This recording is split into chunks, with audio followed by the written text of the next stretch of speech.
Alright, what's up everybody? It's your girl Run Brown. Welcome to Classic Convo. And today I'm gonna have a all-natural conversation with my boy from a long time ago, Stan the Great. What's up, Ron? You know you wanna sound sophisticated. Hello, Ron. How are you? Gee golly, Stan, how are you? Awesome. Awesome. It's really a pleasure to do this today. I thank you guys for being here. Thank you so much for being on the show with us, man. Awesome. So, of course, I have a story about how I meet people, and he's another one that I've been knowing for so long that I just honestly don't remember. What, so 2005? 6? Before then. 2004? Yeah, at least. At least. No, yeah, 2003 or 4. Yeah, 2003 or 4. I met him when I was in college. That's US. And that's all I can say about that because I don't remember what this. The pool room, the UC, we used to. Yeah, we used to hang out a whole lot. Sierra. Yeah. Used to hit the Sierra dance all the time. Yeah, he caught me dancing one. Yeah, that's how we really met. The goodies song.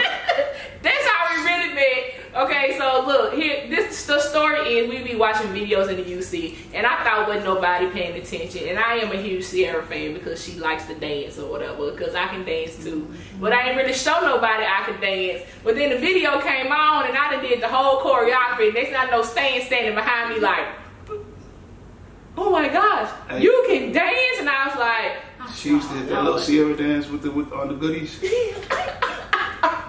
That was a long time ago. Ron would stop in the middle of anywhere if that song came on. Because I love Sierra, and I think I can beat any celebrity. I always think I can beat them dancing. So yeah. So this has been my boy. I make sure I attend. I used to attend all the parties, and anywhere he was DJing, I was there. Yeah. Like he is one of I know a lot of DJs. Hopefully all my DJ friends will be able to come chill with me one night. But he is one of my favorite DJs because when I come in, he instantly plays one of my songs. It's like automatic. Right. When I come in the party, you hear that reggae song, pew pew pew. That's how you know I'm in the building. But man, this man. And I'm hanging from the roof doing something crazy. But I mean, he's an awesome DJ. Like he turns out any party. Like that time we was at Grub. I had went to a organization had a charity thing for Grub at Grub Burger, and he was DJing, and before I knew it, man, we had turned Grub Burger out. To a whole party? Why is that? Like it was. It's okay. Okay, sorry. It's okay. It's just a special effects. Special effects. Yeah, Grubs. That was a dope name. Man. Shout out to Alpha Kappa Alpha sorority. Yeah. Sigma Rho Mega Chapter. I believe that's what it is. Yeah. We turned that charity, or we turned it out like. Yeah, it was a dope event they put together. They did a little charity event at Grubs where it's like a profit share, and I came up with a DJ, and it was wasn't supposed to be a party, but it wasn't supposed to be a party, but it most definitely turned into one. So how long you been DJing, man? Man, I started when I was like 12. I've always been around music. My father, he used to build speakers and, man, had back in the 80s, the past had that crazy component set. Like, he had the perfect component set he built with the custom boxes, so crazy vinyl collection. My brother do the same. Well, I don't know if he still do it. Now, my brother used to do the same thing. Yeah. And that's when I learned how to do the equalize and all this kind of stuff. And see, y'all have regular stereo. Like, we had stacks. It was like we had 6, 7 stacks. EQ and then the tape deck and then the record player and then CDs came and you had to put your CD player in there. We had all that. That was like my introduction into music. My dad listened to all kinds of music. Like I still got some of his vinyl collection in the back. My brother was a DJ. My brother DJed for a while, then he went into production.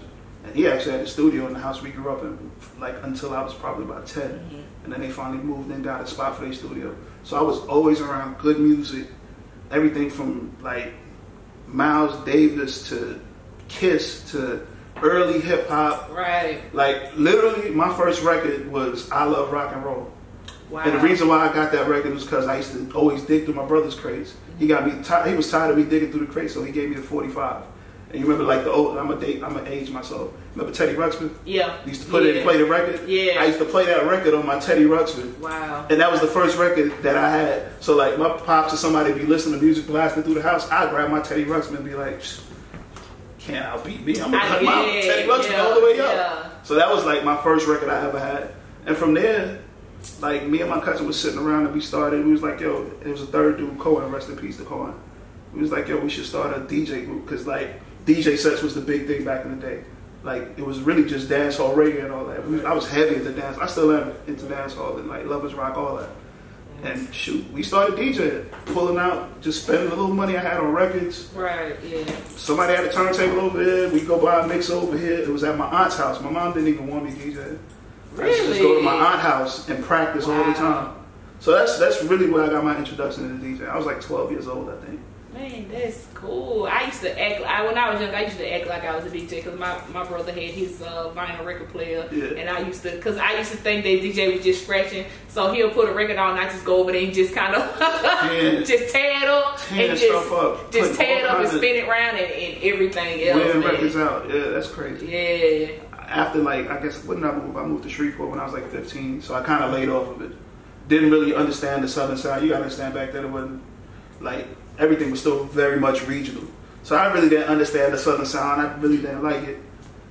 But then I started getting, that's when No Limit was crazy. Oh. Dropping albums every week. Every other day. Kind of started getting into the No Limit, learned about UGK. Scarface was always Scarface. Like Scarface and them, they always had their presence.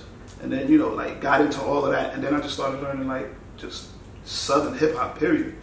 And got into that. Like it's a lot of hip hop history. Like, I found albums that P put out in '88. Right. Wow. I forget the name of the album, but like he's on a fence with a pistol to his side, climbing up a fence. Yeah. Dropped that in '88. Yeah. So it goes like that far back. And I mean, I know it goes even further than that, but like just finding that type of stuff is like, wow. Cool. So how was it when you DJ'd your first party? DJ'd my first party was my brother's. It was his 18th birthday party. We had it at the house. Back then in New York, house parties was everything. Oh yeah. Basically, you would clear out the front of your house, put all your furniture in the back bedroom, and you would literally have hundreds of people in your house, front to back, all in your hallway, every room. And that's what it was. My brother threw a birthday party. You know, my mom's cooked up a bunch of food. He needed a DJ. Obviously, it was us. We set up in a little separate room. That just had we had I couldn't even tell you 300-400 people in our apartment. Wow. Sweatbox party. Yeah. I got to get on and DJ. That was the first time my mom's ever seen me DJ. She didn't even know I was DJing. She was impressed, and it just went on from there. But when I moved, like I said, when I moved here, kind of fell off. I didn't start back till probably 22, 23. Started throwing parties, yeah. So how was it when you had to incorporate the Southern music in your mix? I mean, by then, I was all about it. Yeah. I mean, that came everything from Oh Boy out of Houston, Lil Flip, T.I. came, the Carters came, the whole Cash Money, that whole Cash Money, Big Timers, all that was already popping. So yeah, you was all about it. The South already had started taking over the game and started making a mark as real hip hop or real rap music. So yeah, and I've seen you DJ different styles of party also, and I think it's really cool how your mix is really a mix, because I've been to different kind of parties where the DJ is not really a DJ. If you get what I'm saying. If you get what I'm saying, I've been places where a DJ is not really a DJ, and being the person that I am, deep into the music, you kind of give them they look like, bro, you ain't real. You ain't real. Listen, I don't knock nobody's hustle. I don't knock anybody's hustle. Technology has made it easier to DJ. Yeah. But listen, if you're good, technology only makes you better. Right. If you're bad, it might make you okay. Yeah. And the thing about it is, I don't care what type of technology come out. If you're not willing to put in a little work just to understand how to use it, you're still gonna suck. So it doesn't matter. And DJ really, I still use my Technique 1200s in a mixer. But what it really boils down to is you're just really playing music. the most important thing about DJing, a lot of people don't understand, they try to create all these technical aspects to it and do all this stuff. It's really about song selection. You play a good song and play another good song behind it. Right. And you keep the party You going. can do that with 2 tape decks. I've seen it done. I've seen it done. Like technology and all that, it just made it easier for people. It made it where they can get it at a cheaper price point. Like when I used to have to buy vinyl. A 45 was $7, $5. A 12-inch was $10 to $15. And just imagine, you know, traveling with 7 to 8 crates of music as a kid. So literally all my money, all my cousins' money, all our homeboys' money, we would just spend money and just buy records. I mean, we had, I wouldn't say we had 7 or 8, we probably had like 5 or 6 crates. My brother had crates that would cover like a 10-foot wall easy. My brother had the craziest record collection I've known. Like that I've physically seen with my own eyes. Like his collection was one of the craziest. So, what's your favorite song? What's your favorite song that you have to play at a party? I don't have one. You don't have one? That's hard. Like, nah, I really don't have one. Because it really depends on the party. Yeah. It really depends on an event. If you ask me, okay, what am I gonna play at a wedding? You gotta play Before I Let Go. Oh yeah. Like Frankie Beverly Mays, that's a staple. You know what I'm saying? Yeah. With hip hop, as far as hip hop and clubs and stuff like that, there really is no favorite because I mean, the music turns over so fast. Like being in the South, you can always run a Boosie track, set it off. Of course. Like Ratchet Girl KP. Still go all these years later. Like those are kind of like, even though they old, they still staple songs. So, but I mean, as far as like clubs and stuff, the music just turned over too fast. There ain't no favorite song. There's a lot of that stuff just turned over. So that's really on mood and the type of moods you create and how you control the crowd. Cool. So my next question is, you do weddings. Absolutely. You also do the lighting at the wedding, which I thought that was really cool. So when did you get into that? I got into that 2015. 2015, my wife's sister was getting married. I was kind of playing with the idea. My whole thing is, like, some of that goes a little too far. Like, DJs and DJ companies that do mobile setups, they kind of take on too much responsibility, in my opinion, and still consider a DJ. I never wanted to get to it because I was like, yo, I'm a DJ. Right. I'm not the lighting guy. I don't do all that stuff. But when you just, from a business standpoint, I was looking at it like, this is something else. This is a service I could sell. Nobody in the city was really doing it. Yeah. I wanted to introduce it. Kind of okay in Photoshop. Get on Photoshop and different other, like, I'm not going to say what else. And I would create the designs. I would make the custom monograms for people. Hey, I don't give away all the tricks of the trade. I'm just not going to do it. Yeah. But, you know what I'm saying? I would get and make the designs for the people, had the setup, and I actually just had a piece of equipment here, a projector that I was using, kind of figured out from there. Used it. I did it for my sister-in-law. She loved it. I actually did it for free. I mean, it's my sister-in-law, though, but I would have did it for free for her anyway. They good people. Did it for free, took some pictures. I liked it, how it came out. So then I invested the money and got the real equipment that I needed. And then been doing it ever since. Man, that's cool. So do you have any other things that you're trying to venture out in besides being a DJ, besides doing the light? You have any other things that you're trying to venture out in? Yeah, I always got stuff that I'm working on. Perfection 37, my wife's business. I definitely like to help wherever I can in that. Like, I'm all about it. You know what I'm saying? Her business is growing. I'm excited about that. I got another project I'm working on right now. I won't say what, but we'll talk about it off camera. Yeah, we can talk about it off camera. We'll talk about it off camera. But that's going to be what I transition to. And the DJ side, I'm really only going to start doing stuff that I strictly just want to do. Right. Whether it be a wedding event I want to put together, that's going to go to where I'm no longer looking at that for business. Like, I've been DJing full time for 10 years. I think I started in 2008, full time. Yeah. And I've been going full time ever since. So when we got married in 2008, quit my job 2 months before we got married. Everybody thought I was crazy because we had a wedding to pay for. We paid for our wedding. A year later, we bought our first house.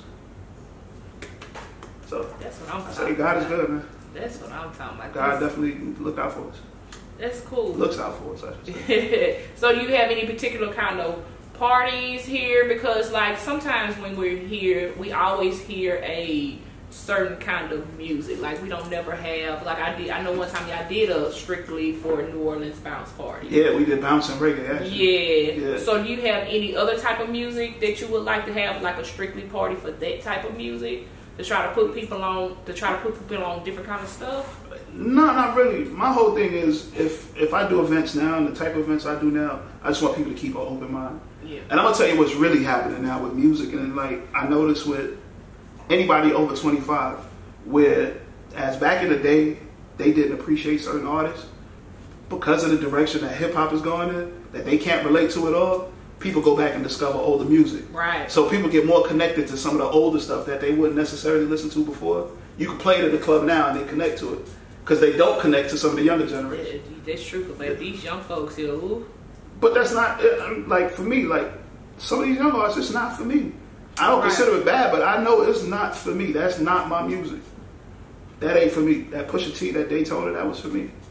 Right. 444 was for me.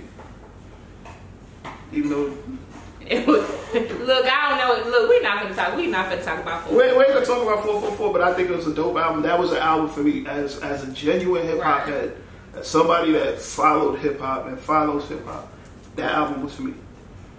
So how did you, because of the change, how do you see the change of hip hop since from when you started DJing to now?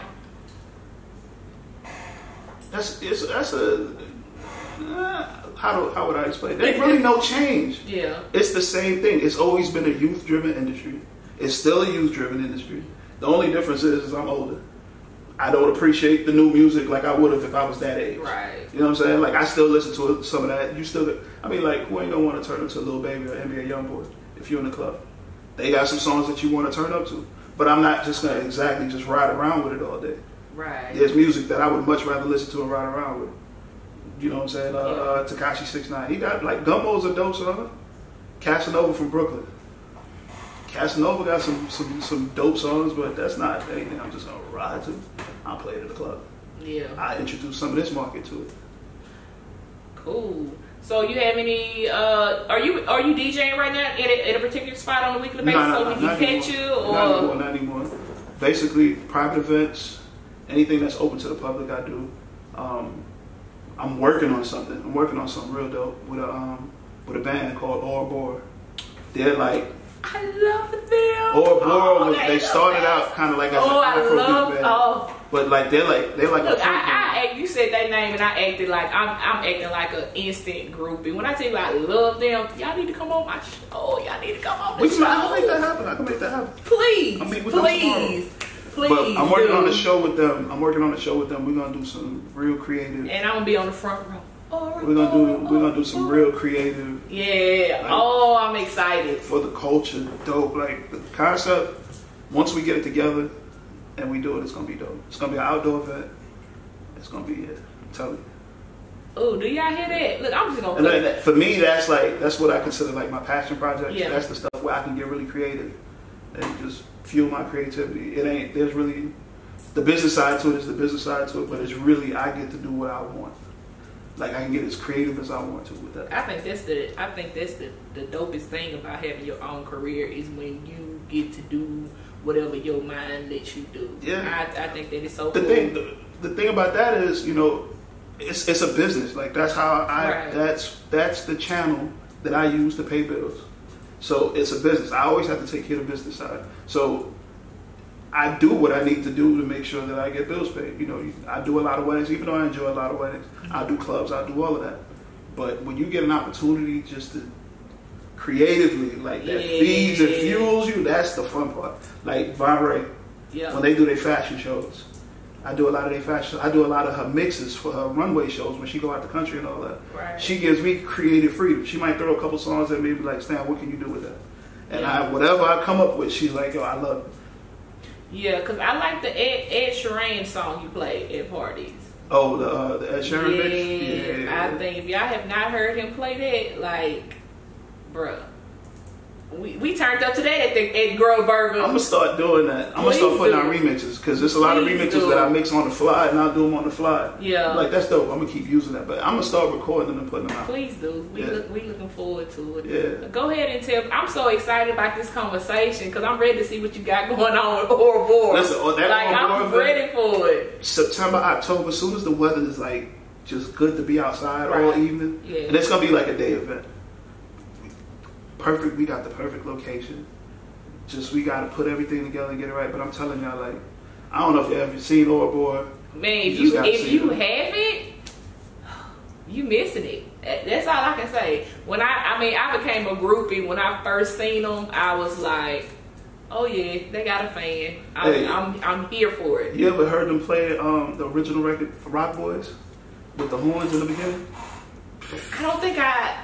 I don't think they played them when I'll let you hear it. I don't think I heard that. They got original music. Actually, they're working on an album, but I'm telling you, I'm out. Yeah, I'm here. Please tell them we need them on. Yeah. We need them on the Also Dope Network. I have to interview them. No, they're willing to do it. I can set that up for you. Cool. Go ahead and give everybody your social media. Give everybody your social media info so we can follow you and keep up with you. Because I promise you, every time you have a party, I'm gonna be there. I'm sharing it. Y'all got to check out my boy, man. This is my dude, Stan Francis, Stan the Great.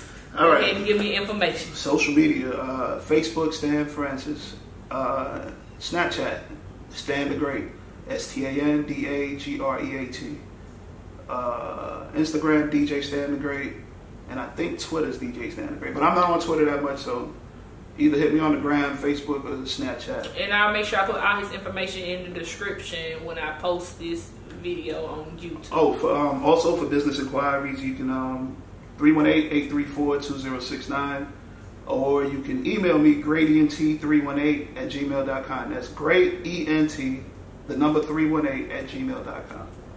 All right. Thank you, DJ Stan the Great, for this instant classic convo. As always, we got a lot to talk about off camera, I see, and I'm just too excited about it. Thank you so much for coming on Also Dope Network Classic Convo. Hey, wait, don't do that. Wait. I want to say this before we go. I know that was your sign off, but I want to say this. Oh, go ahead. I'm super excited to see Ron doing and living out her dream, man. Y'all just don't know. This is a super talented person, and I'm excited. Like, comedy to writing to blogging to podcast now, give me the beat. Like, I'm excited to see what you're doing, man. Congratulations. And that's it. For real. All right. See y'all on the next episode. Peace.